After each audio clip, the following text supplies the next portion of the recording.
Hey y'all, welcome back to my kitchen. If y'all want to know how to make this, then let's get to the video. Come on. First, you're going to heat up your pan.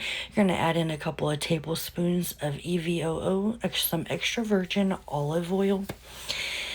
And then you're going to want to add in some Roma tomatoes or beefsteak, or whatever kind of tomatoes you have on hand. If you have canned tomatoes, then that's fine. You can add in that too. I'm just adding in some tomatoes that I had in my fridge before they went bad. I did about 4, I think, forgetting that I was supposed to save 1 for a side salad. But it's okay. We made it work. All right. Now I'm going to go in with 2 bay leaves. And then I'm going to go in with a couple of shakes from this Sazon Tropical. I've never tried this one before. Asked my son to give me the annatto one, but he said that was all that they had. So, I mean, it was still good. And that is just some fajita seasoning mix that I got free from HEB with those combo loco things I've been trying to use up. So, we're just going to swirl that around for a minute, let those tomatoes start to soften. Going in with some chopped onions. I just wanted to use those up before those went bad as well. And we're going to give it another couple of twirls of the pan, probably. Let's see. Nope, I'm going in with the garlic. Yep, a big old heaping wad of garlic. I tell you, we like garlic over here. We are all about the garlic in my house. I don't know about y'all, but yes.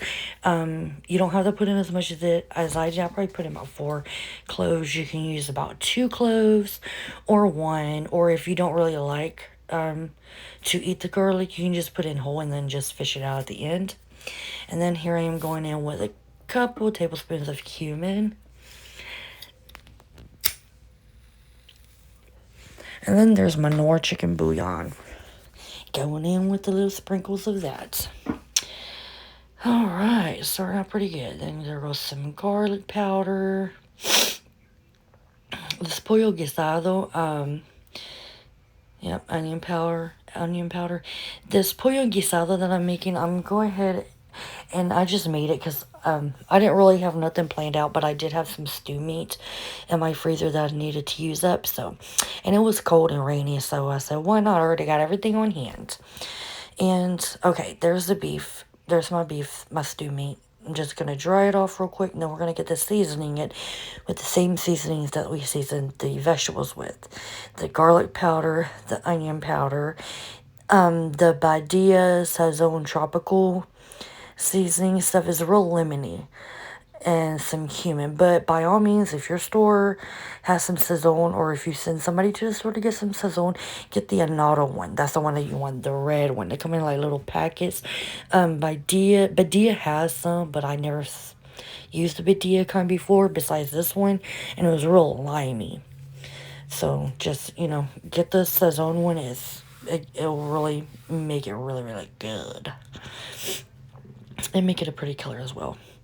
And now I'm just going to go in and we're going to rub in all those seasonings all over that stew meat. And we're going to keep doing it until it's all over the meat. Oh yeah, and I did accidentally edit it out. I don't know why, because I'm retarded. I did add a little bit of salt to this as well. That was the first thing that I added, was the salt. And then the onion powder and the garlic powder. And then the Badia Sazon Tropical. And then you're just... yeah, that's everything that I added to it. Oh, I forgot to move the camera.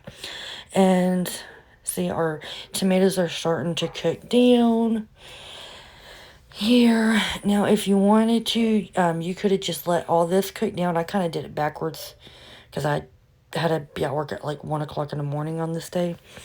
And don't add your meat yet. I did it backwards. Let your vegetables get soft, and then you put in a blender. Or I just used my immersion blender, but I did have to like pick all my meat back out because I was like, why did I do that? So, yeah, you could do that first. Blend your vegetables up first. That will work out a lot better for you. So now I'm adding in my stew meat. Give that a really quick stir, get it all mixed in with the vegetables so I can hit the pan. If you like this, I made this stew meat really the sauce for it thick, because that's how I grew up eating it. But if you want it thinner, just add your little bit of water and don't let it cook down less. Now here I am going in with my bourbon, and I'm going to pour 1 cup. You can use beer. I only use bourbon because my husband drank the beer that I bought for this. So I said, I'm not going back to the store. I'm just going to use the bourbon. And it was still good. So if you don't have beer on hand, just make sure that it's one that you like to drink, and alcohol that you like to drink. Or you could just use water, chicken broth, beef broth, whatever you want. I always just added beer in it. That's how I grew up making it. So now I'm going in with about 4 cups of water because I want enough water in my pot just to cover up my meat, because the stew meat is really tough. So I kind of braised it for about 4.5 hours until it started, to get soft. But I didn't want it to like fall apart. You know what I mean? I still want it to stay kind of chunky. And now here I'm going in with some more of the Nor chicken bouillon, because I did add some more water. Now I'm going to add in 3. I could have added in more guajillo peppers, but I just went ahead and added 3. You're going to take those, you're going to cut the tops off of them with your kitchen scissors, and you're going to go down and remove all those seeds. You're going to add those to your pot, stir it in, let it sit there until they reconstitute. It'll take about 10 to 15 minutes, and then see, I picked all my meat out. Now I'm just going to go in with my immersion blender, and there we go. See, the more guajillo that you add to this, the dark red color that you will get. I didn't want to, I mean, I got like 6 bags of those. I could have added more, but I just said no because I was kind of upset about the Sazon, because the Sazon gives it a really good dark red color too. Now I'm adding my stew meat back in so I can just let it braise and all that good little liquid there. And then here you're going to see in a minute is a random 1 jalapeno. I had like 2 or 3 of them in my fridge, and I was like, okay, well, only 2 people wanted some with their food, so I said, okay, well, I just put 1 in my pot. Don't do what I'm doing. Please set it on the counter. Just make tiny little slits in it, and it'll just help open it up so it can get that juice from the jalapeno into your pot.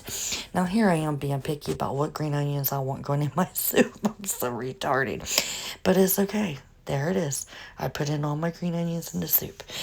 I just wanted to save some for my, to put on the tops.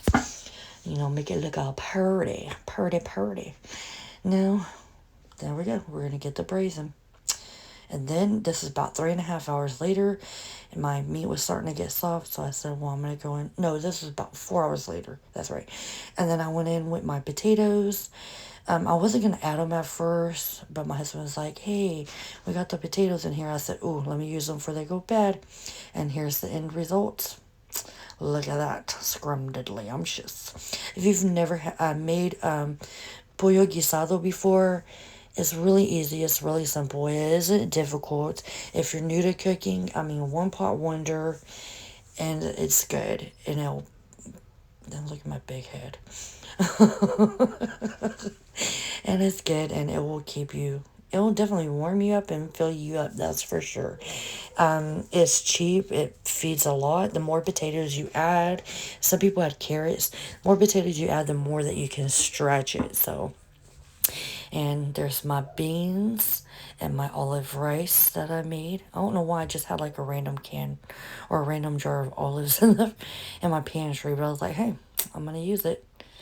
Some good time olive rice right there. Ba-boom. And then there's my plates.